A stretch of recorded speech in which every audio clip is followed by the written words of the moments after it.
I tell you exactly what I'd do with the first 70 million. I'd pay off Kalen DeBoer and get him the heck out of the University of Alabama, and then I'd take whatever else it took to get rid of the AD. That was rather embarrassing.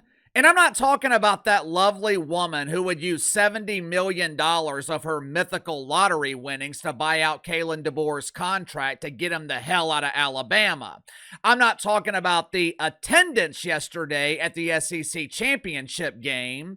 According to some of those in the building, for the second year in a row, there were thousands of empty seats yesterday afternoon in the Georgia Dome, or whatever the hell they're calling it now, Mercedes Dome, Lexus Dome. Hell, with the stinky turd that Alabama dropped on that field yesterday afternoon, they should call it the retractable dome so the stench isn't trapped inside the building.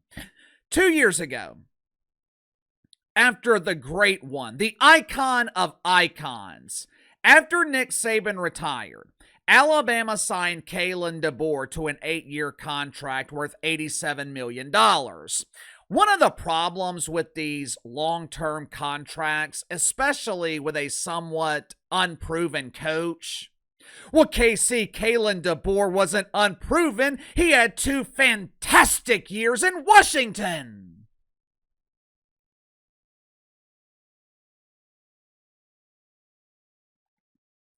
Yeah, he had 2 years where he dominated the Pac-12, a conference that no longer exists. One of the problems with these long-term contracts, you're giving the coach a massive amount of leverage. They're basically temporarily tenured. College is the only business I can think of where it's damn near impossible to fire someone. You can't fire these doofus college professors who dedicate their careers to indoctrinating students. And you can't fire your head coach who is begging to be nominated for the huge embarrassing failure awards. Alabama at this point is stuck with Kalen DeBoer. But that does not mean he's not on the hot seat. That does not mean Alabama isn't under immense pressure to book Kalen DeBoer a first-class ticket on the Bruce Caboose. Hell, at this point, he doesn't even need a ticket. Kalen DeBoer, according to the fan base, is the captain of the Titanic. It also doesn't mean that Alabama is the only one who made a mistake here. Kalen DeBoer is finding out the hard way. You never want to be the guy who replaces the legend. Make sure to like and subscribe. You can follow me on Twitter at KC_BTL84. Link to the second channel in the description below. Today on the second channel, going to be talking about Chris Paul being dumped by the Clippers. There's been a lot of speculation as to why a first ballot Hall of Famer was essentially fired on his day off. Some are claiming that Chris Paul is difficult to work with, which he is. But according to the Dallas Hoops Journal, Kawhi Leonard played a major role in Chris Paul getting fired. And to me, that is a real problem. I'll explain why, so click the link in the description below, subscribe to the second channel. I'm recording this video, it's about an hour or so before the playoff bracket is going to be released. Whether or not Alabama makes the playoffs, I don't know. What I do know is they shouldn't. They had to beat Georgia yesterday. At minimum, they had to be competitive for a chance to make the playoffs. And Alabama wasn't anywhere close to being competitive. I watched the first half of the game at the casino yesterday. I was sitting at the bar drinking my coffee, playing video poker. I intended to stay for the entire game, but I went home at halftime because the game was over. Alabama looked unprepared. Their offensive line was the drizzling shits. This team has no business being in the playoffs.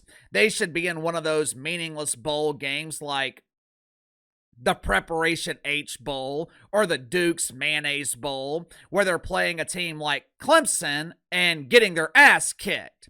Alabama hasn't looked like Alabama since they beat Georgia a couple of months ago. Hell, Alabama hasn't looked like Alabama since Nick Saban retired. They barely beat Missouri. They squeaked by South Carolina. They damn near lost to Auburn, and they really should have lost to Auburn. And of course, they got their ass kicked yesterday by Georgia. But since this is Alabama, the networks more than likely will push for them to be included in the playoffs. At the end of the day, this is a business, and Alabama is more of a national draw than Vanderbilt or something called James Madison, who I thought James Madison was a president, but apparently he's also the champ of the Sun Belt Conference, a conference that features some of the worst teams in college football, so James Madison is the champion of nothing. Well, Casey, what about Duke? They won the ACC championship game.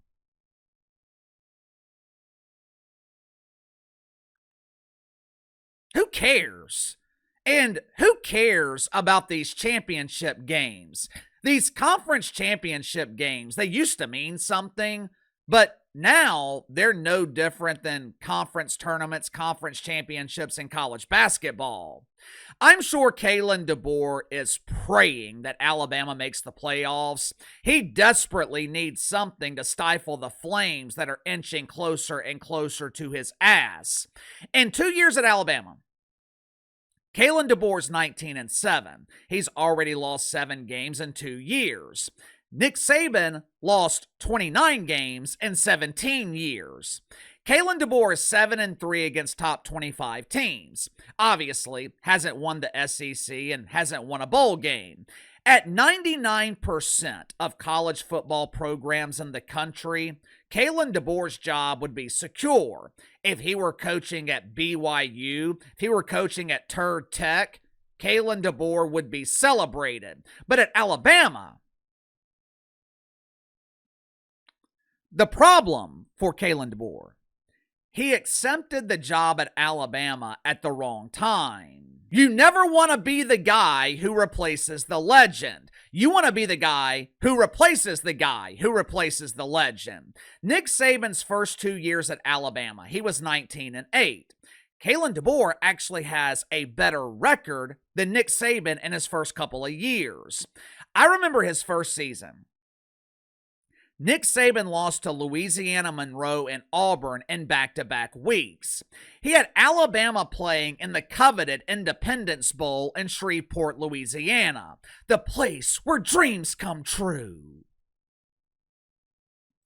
The difference is, Nick Saban had a luxury that Kalen DeBoer does not have. Nick Saban had the luxury of patience. When Gene Stallings left in 1996, Alabama fans went through a decade of absolute misery. Mike DeBose, Dennis Franchione, Mike Price. Hell, Mike Price, he didn't even coach a damn game. He was hired by Alabama late in 2002. By the spring of 2003, Mike Price was fired because he was busted looking at the bosoms at a strip club in Pensacola, Florida. Then they hired Mike Shula. Outside of one decent season in 2005 where Alabama was crowned the champions of the prestigious Cotton Bowl, Mike Shula was an unmitigated disaster. To make matters worse, the NCAA eliminated all of his wins in the final 2 years because of some doofus infraction. They were probably paying players or giving second-string players a complimentary shit sandwich. Either way, Mike Shula was fired, and they eventually hired Nick Saban. It took Nick Saban 2, maybe 3 years to build the program. Matter of fact, Kalen DeBoer is on a similar trajectory, but the fan base in Alabama does not care. This is one of those situations where the perception is the only thing that matters. This isn't Washington. This isn't Fresno State. And it's damn sure not the Sioux Falls Cougars. The only Cougars in Alabama are the Cougars working the college bars on campus. This is a fan base that has been conditioned with the expectation of national championship or bust. The kids on campus right now at Alabama, the freshmen were born in 2006, 2007. Their entire lives, the only expectation they have known is greatness, and anything that deviates from that expectation is considered failure. In their minds, 10-3 ain't gonna cut it. Not making the playoffs for the second year in a row, damn sure ain't gonna cut it. Losing last year to Vanderbilt, losing to an abysmal Florida State team earlier this season, ain't gonna cut it. He better be thanking God that he found a way to beat Auburn. If Kalen DeBoer had lost to Auburn and Georgia in back-to-back weeks,